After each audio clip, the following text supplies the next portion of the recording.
மார்கழி பாடல்கள். திருப்பள்ளி எழுச்சி.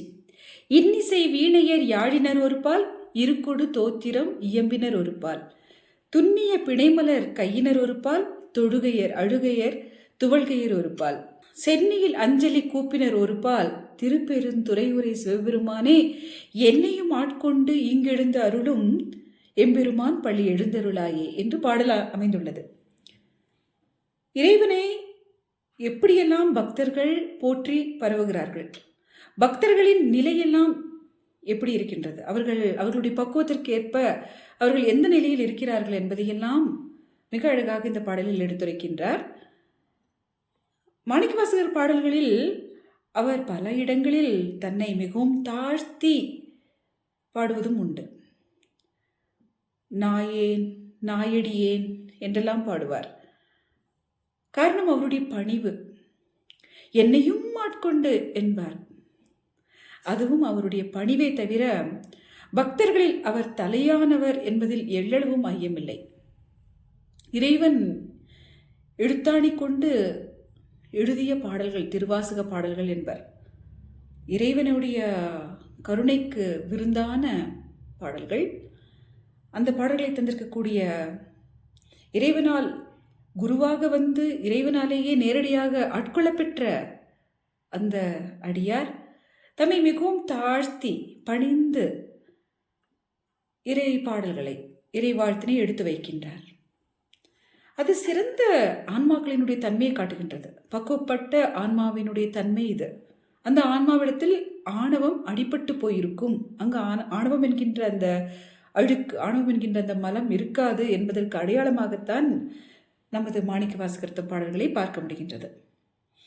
அவர் கூறுகின்றார், இறைவா அதிகாலையில் எழுந்து இன்னிசை வீணையர் யாழினர் ஒருபால். உன்னை தொழுகிறார்கள். அந்த அடியார் கூட்டத்தில் யாழையும் வீணையும் கொண்டு உன்னை இசையால் தொழுகின்ற பக்தர்களை நான் காண்கின்றேன். யாழ் என்பது பழந்தமிழன் கையாண்ட முதல் நரம்பு கருவியது. பிற்காலத்தில் வீணையும் சேர்ந்து கொண்டது. ஆதி நரம்பு இசைக்கருவி யாழ். சங்க இலக்கியத்திலிருந்தே நாம் காண்கின்றோம். யாழ் என்கின்ற இசைக்கருவியை காண்கின்றோம். முதன்மையான இசைக்கருவி, முதன்மையான நரம்பு இசைக்கருவி யாழ்.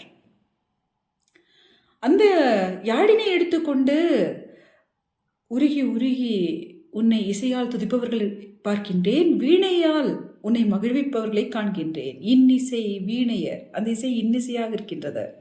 ஏனென்றால் அங்கு சமர்ப்பணம் இருக்கின்றது. அதனால் அது இன்னிசையாகத்தான் இருக்கும்.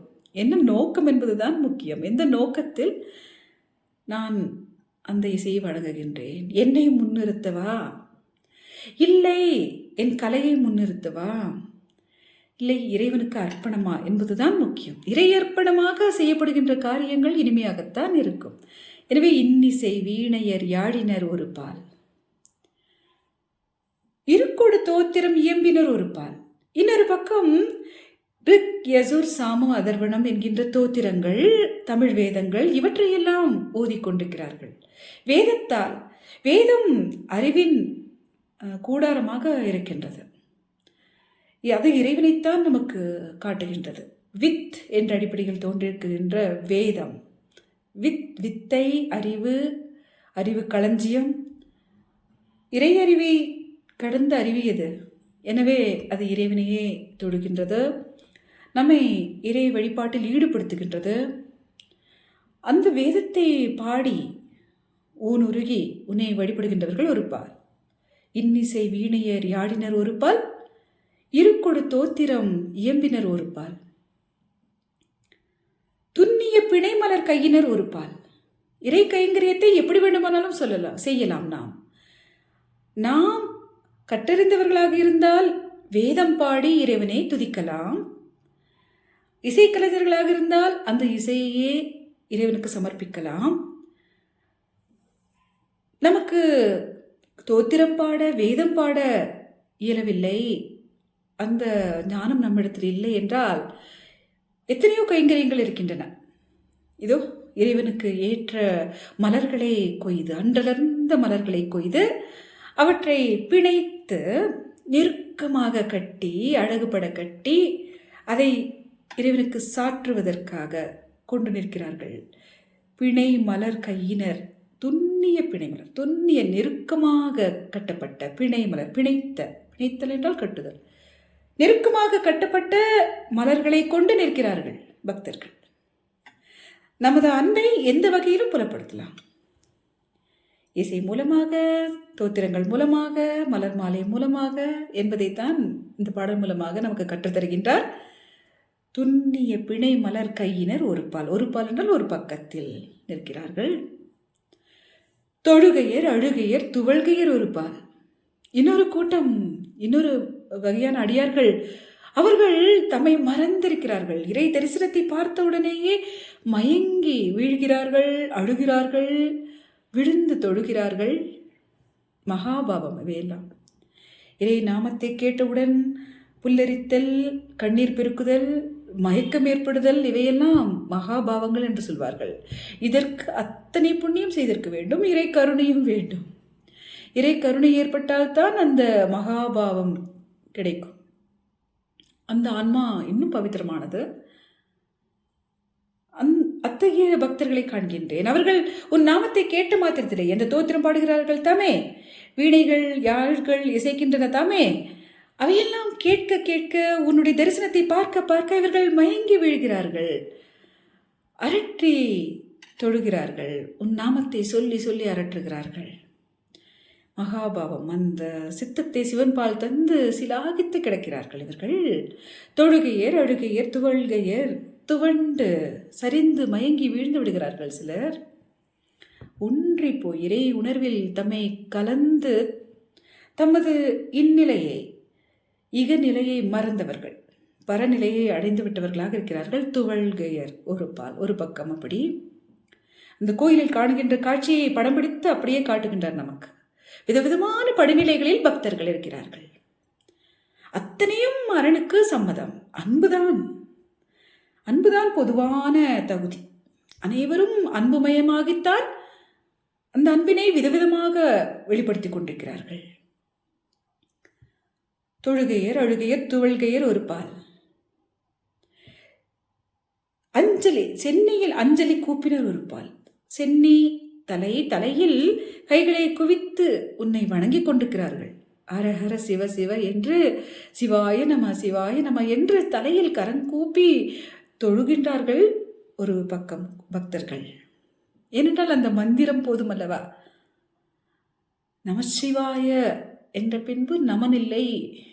சிவாய நம என்பவர்களுக்கு அவர்களுக்கு எந்த விதமான அபாயங்களும் இல்லை. எனவே அந்த மந்திரம் போதும் என்று அந்த மந்திரத்தை பிடித்து கொண்டு கைகளால், கரங்களால் இறைவனை வணங்கி கொண்டிருக்கிறார்கள் ஒரு பக்கம் பக்தர்கள். சென்னியில் அஞ்சலி கூப்பினர் ஒரு பால். சிலர் கரம் பெற்ற பேரே இறைவனை வணங்கத்தான் என்று அதை செய்கிறார்கள். திருநாவுக்கரசர் மிக அழகாக அதை பாடி வைத்தார்.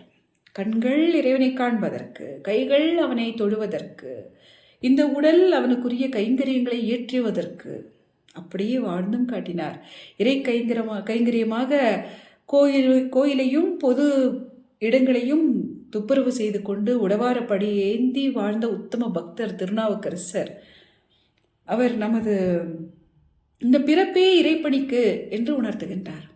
அப்படி இறை நாமத்தை சொல்வதற்காகத்தான் வாய், இறைவனுக்கு அஞ்சலி செலுத்துவதற்காகத்தான் கரங்கள், இறைவனை கூப்பி தொழுவதற்காகத்தான் கரங்கள், இந்த தலை அவனை வணங்குவதற்காகத்தான் என்று பக்தர்கள் ஒரு கூட்டம். சென்னியில் அஞ்சலி கூப்பினர் ஒரு பால். அஞ்சலி வணக்கத்தை தங்களது பணிவினை சொல்லிக் கொண்டிருக்கிறார்கள் ஒரு பக்கம். திருப்பெருந்துறை உரை சிவபெருமானே, இத்தகைய திருப்பெருந்துறை இத்தகைய திருப்பெருந்துறையில் உரைகின்ற சிவபெருமானே, இவ்வளவு மெய்யன்பர்கள் கூட்டம். இறைவனுக்கு அன்பர்கள் பஞ்சமா? இறைவனுக்கு என்ன பஞ்சம்? எத்தனை எத்தனை மெய்யடியார்கள், தம்மையே தந்தவர்கள் எத்தனை எத்தனை பேர். இறைவன் வேண்டுதலுக்காக பிள்ளையை அறிந்து கரிசமைத்த அடியாரை பார்க்கின்றோம். சிறு தொண்டனாயினரை பார்க்கின்றோம். கண்ணை இடந்தளித்த கண்ணப்பரை பார்க்கின்றோம். இறை அன்பர்கள் எவ்வளவு மேல் நிலையில் தம்மையே தந்திருக்கிறார்கள். இறைவனுக்கு தர துணிந்திருக்கிறார்கள். இறைவன் சோதிக்கின்றான். இவையெல்லாம் இறைவன் ஏன் செய்கின்றான், இறைவன் ஏன் கேட்கின்றான் என்றால் சோதிக்கின்றான். பக்தனுடைய நிலையை அறிவதற்காக, பக்தனுடைய தெளிவை அறிவதற்காக. அவன் இகத்தில் எவ்வளவு ஒட்டி கொண்டிருக்கின்றான், பரத்தில் அவனுக்கு எவ்வளவு ஈடுபாடு இருக்கின்றது என்பதை அறிந்து கொள்வதற்காக, அடுத்த முன்னேற்றத்தை தருவதற்கு முன்பான ஒரு பரீட்சை இது. இந்த சோதனைகள் எல்லாம் சோதனைகளை கடந்துதான் சாதனை படிக்க வேண்டும். சோதனைகள் இல்லாவிட்டால் என்ன சுவை இந்த வாழ்க்கையில்? அப்படி வாழ்வில் சுவை கூட்டவும் செய்கின்றான் தன்னுடைய கருணையினால் இறைவன். இந்த சோதனையினாலேயே உயிர்களை துலக்குகின்றான், அவர்களை இன்னும் ஒளிவிடச் செய்கின்றான். பொற்கொல்லன் பொன்னை தீயிலிடுவான் தானே, எதற்காக? அது வீணாக போய்விடட்டும் என்றால் இல்லை, அதை மேலும் ஒளியூட்டுவான். அதில் இருக்கக்கூடிய மிக சிறிதான கசடையும் நீக்கி அதை உருக்கி அதை மிக அழகான ஆபரணமாக்கி விடுகின்றான் பாருங்கள். அப்படித்தான் இந்த உயிருக்கு தரப்படுகின்ற சோதனைகள். அந்த சோதனைகளை கடந்து ஆபரணமாக ஜொலிக்கத்தான் வேண்டும். அதை தான் பக்தர்களும் அந்த சோதனைகளை ஏற்றுக்கொண்டு மகிழ்ந்து ஏற்றுக்கொண்டு, சோதனைக்கு உரியவராதலே பெரிய தகுதி தானே. எல்லோரும் சோதிக்கப்படுவார்களா? பொன் சோதிக்கப்படுகின்றது. எது பயனுள்ளதோ அதுதான் சோதனைக்குள்ளாகும், அதுதான் சோதிக்கப்படுகின்றது. பழமரம்தான் கல்லடிப்படுகின்றது என்று சொல்வார்கள். அதுபோல சிறந்த பக்தர்களுக்குத்தான் சோதனைகள் உண்டாகும். உயர்வை நோக்கி முன்னேறி கொண்டிருக்கின்ற ஆத்மாக்களுக்குத்தான் சறுக்கல்கள், வழுக்கல்கள், காயங்கள் அத்தனையும் படும். அவையெல்லாம் இறைவன் தருகின்ற பாடங்கள், இறைவன் இன்னும் பக்குவப்படுத்துகின்றான் என்று ஏற்றுக்கொண்டு தொடர்வார்கள். அவ்வளவுதான். அப்படித்தான் அவர்கள் தமக்கு ஏற்பட்ட சோதனையை கடந்து அதை இறைவனுடைய ஆணைதானே என்று மகிழ்ந்து தம்மை தரவும் துணிந்தார்கள். பாருங்கள். பக்தர்கள் சூழ அந்த ஜோதி எங்கும் தானாகி உணர்ந்து கொண்டிருக்கின்றது.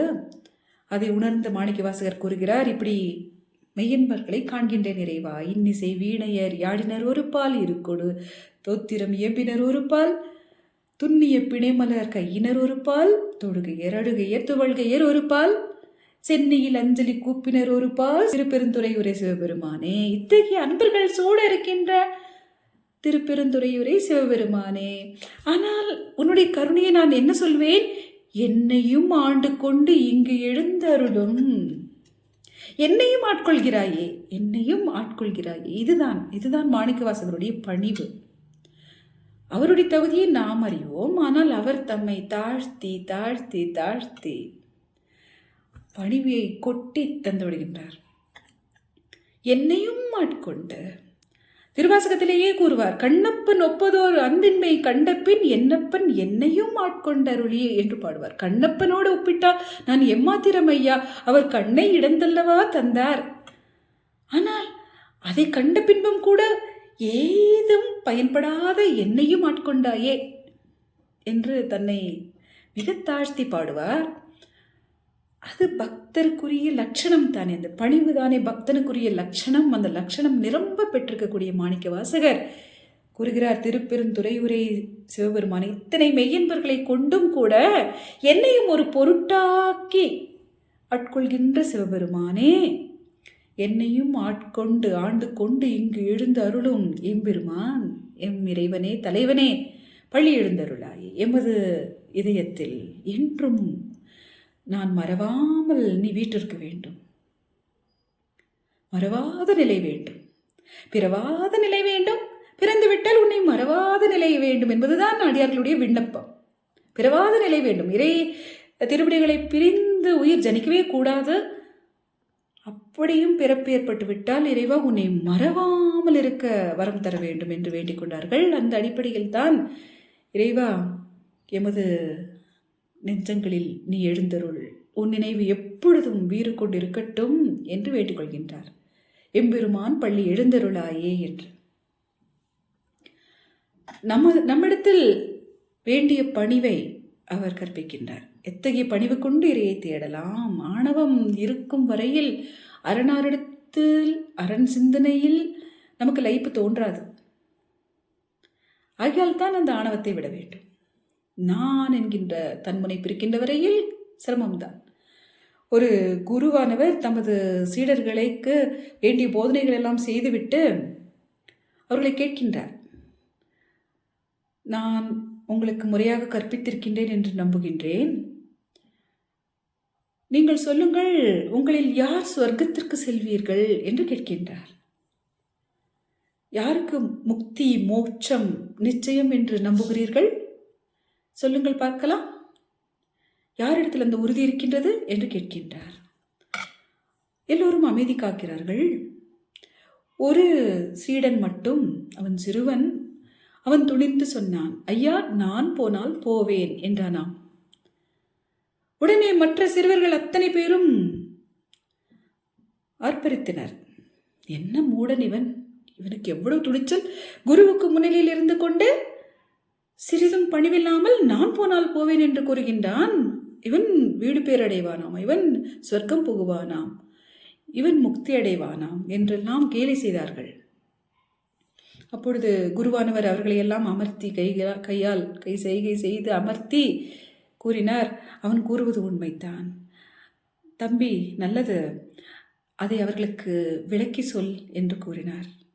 அப்பொழுது அந்த சீடன் கூறினானாம், ஐயா, நான் என்கின்ற எண்ணம், அந்த ஆணவம், அது என்னை விட்டு நீங்குமானால் நான் போவேன், நான் இறையடியை அடைவேன் என்றானாம். அதுதான் தாத்பரியம். அந்த அகந்தை இருக்கின்ற அளவிற்கு இறையருள் கிட்டாது. சரி, இறையருள் தான் கிட்டாதா? இந்த யுகத்தில், இந்த உலக காரியங்களில் நாம் வென்று கொடி நாட்டலாம் என்றால் அதிலும் சற்று தடுமாற்றம் தான் ஏற்படும். அகந்தையால் வென்றவர்கள் யார்? அகந்தையால் ஏற்படுகின்ற வெற்றி மிக மிக தற்காலிகமானது. அது வெல்வது போன்ற தோல்விதானது. பணிவினால் ஏற்படுகின்ற வெற்றி பவித்திரமானது. அது யாரையும் துன்புறுத்தாதது. அது பகைவனுக்கும் அருளக்கூடியது. அது நிரந்தரமானது.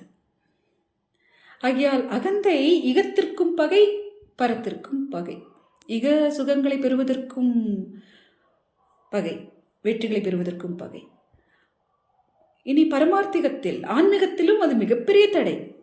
இதை உணர்ந்துதான் மெய்யடியார்கள் நம்மை பணிவு கொள்ளுங்கள் என்று சொல்லிவிடவில்லை. அவர்கள் வாழ்ந்து காட்டுகிறார்கள். பணிவையே உருவாக்கி வாழ்ந்து காட்டுகிறார்கள். வள்ளலாரை காண்கின்றோம். அவருடைய முக்காடை பார்த்தால் அவர் தன்னை மறைத்து கொண்டு, தன்னை இறையில் கலந்து கொண்டு இன்றும் ஒளிர்கிறார். புகழால், தொண்டினால், சேவையினால் ஒளிர்கிறார் தாமே. ஆக பணிவு பாருங்கள், பணிவு நிரந்தர வெற்றியை தருகின்றது. ஆணவம் தற்காலிகமான வெற்றியாக தோற்றமளித்து நம்மை பாழ்படுத்தக்கூடியது என்கின்ற தெளிவினை நாம் அடியார்கள் வாழ்வின் மூலமாக கற்றுக்கொள்கின்றோம். இத்தகைய நற்சிந்தனைகளை தூண்டுகின்ற மாணிக்க வாசகர் தம் பாடல்களை தொடர்ந்து பயில்வோம். அவர் பாதங்களுக்கு நன்றியை பாராட்டிக் கொண்டு இறைக்கருணைக்கு நன்றி பாராட்டி அமைகின்றோம். நன்றி, வணக்கம்.